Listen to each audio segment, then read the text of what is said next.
What is up, guys? It's Tactical Bacon, and today I'm going to bring you a commentary about my experiences of coming back to Rust after a good 5 months of absence, not reading any channel logs, not reading the updates, and have heard as little as I can from peers about some of the changes made to the game. The reason I stopped playing for a long time is it seemed that the devs were more focused on adding in new content rather than working on the game itself in terms of optimization and stuff like that.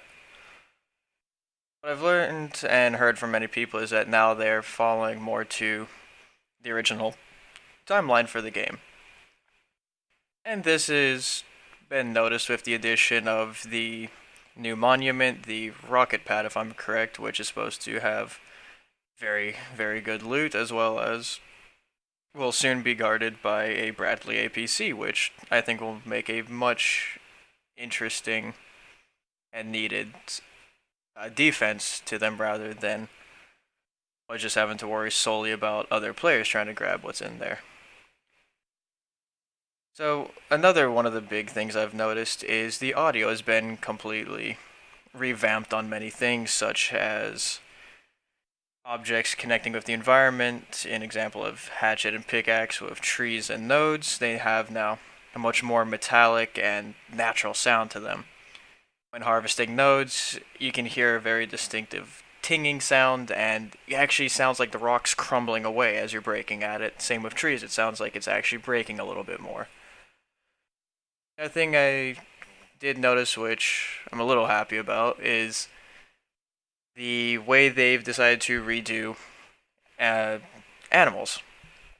Bears are no longer these invincible tanks of doom that just destroy you in any chance you get, even if you have something like an AK.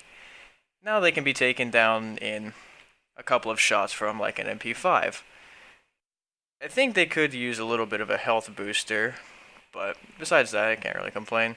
Boars now attack, which you can just counter by getting them from behind or using a rifle at range. Deers are 1 to 2 hits from arrows and spears, which is good, makes it a little bit easier to catch them as a starting player. That and the animation now when you're finished harvesting them is... it was a bit of a shock at first. I quite like it. It's a bit more gruesome and, well, not so much gruesome, but more vivid as the animal seems to explode into meaty little chunks. Another thing that I've noticed that they did a decent redux on is the hazmat suit. No longer does it quite look like a bunch of yellow tape all over your body. It now actually looks like a proper suit, all connecting. Obviously still doing the same thing of decreasing the amount of radiation you get while making you very easy to kill as it offers no protection. But for someone like me who much prefers to use armor, I like how they've redone the bone armor to be a complete suit now rather than a chest and leg piece, and the headpiece is quite nice in my opinion. The wood armor had a bit of an update too, it seems, looking now how it looks more like it fits the body a bit better rather than just bunch of random pieces of drift and plywood, wrapped around you with rope. It actually looks like it was crafted. And same with sheet metal armor, it actually seems to mold the body a bit better, having more of a curve to it rather than just looking all strewn about.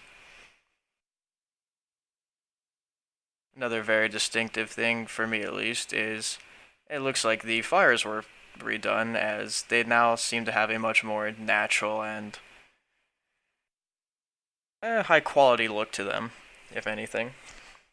That and the addition of all the accessories, if you would, for base building, such as the rugs, the bear rug, the spin table, things like the fridge, which I've come to really love. It makes storing food a lot easier. Drop boxes, so if you don't have to run into the base or you're receiving fire, you can quickly drop what you were looting or gathering to be picked up later.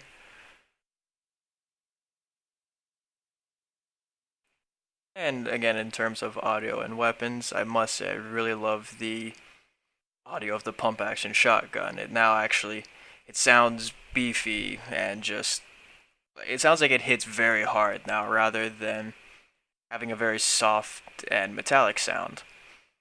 Another thing that I've come to really like is the new, for lack of a better word, the simple sight that you can craft. I know it's obviously not the name, but I like it. It's not over the top. It's very simple lines, which are good for things like the custom or your shotguns. It offers quick and easy lines of sight with not too much to interfere and complicate your screen. The MP5 being craftable is a nice addition, along with things like the double barrel shotgun. While not always the greatest, can still be useful, especially for starter players or people like me who kind of just like to mess around, throw a hollow on and a laser sight, run around with slugs. It's quite a fun little toy. In terms of base building, I'm not quite on the same page with adding back in the ability to build in building blocked and ladder up. I like the laddering sort of being. It brings back memories of immediately after post Legacy, right as Experimental first started. It's kind of easy to counter if online, but it makes offline raiding a lot easier now rather than having to work your way through a complex base, defenses, and all this. You just throw it up and go through the roof down. Other than that, I like some of the improvements, like the openable hatch on the armored door. I'd always hoped that they'd add that in, and now that they do, it's nice because if you hear it knocking at your door, rather than having to open it and risk being shot or someone rush in, you can just open it, see what's out there, or just in general, you can leave it open for quick peeking and just checking on your environment. So as a bit of a recap from what I've experienced with playing on a few different servers and a total of maybe 20 hours of playtime. I can definitely say that there's a lot of positive fixes to the game. They are actually starting to work a bit more in terms of optimization and bug fixes, plus the addition of sticking more to Gary's original timeline rather than just throwing a bunch of content in the game and not really fixing any pre-existing issues. Definitely look forward to getting back into it, playing with some friends, and starting up hopefully a decent sized group on a modded server. Still can't quite say I'll hop on vanilla, just seems to be too much grinding, and unless you have at least 10 people, the larger clans still just punish you relentlessly. So, more Rust videos will come. Other than that, I'm going to continue with general gaming. Thank you all. Make sure to like, comment, subscribe. Let me know anything you'd like me to do in the future, any games to play. And yeah, thank you. Cheers.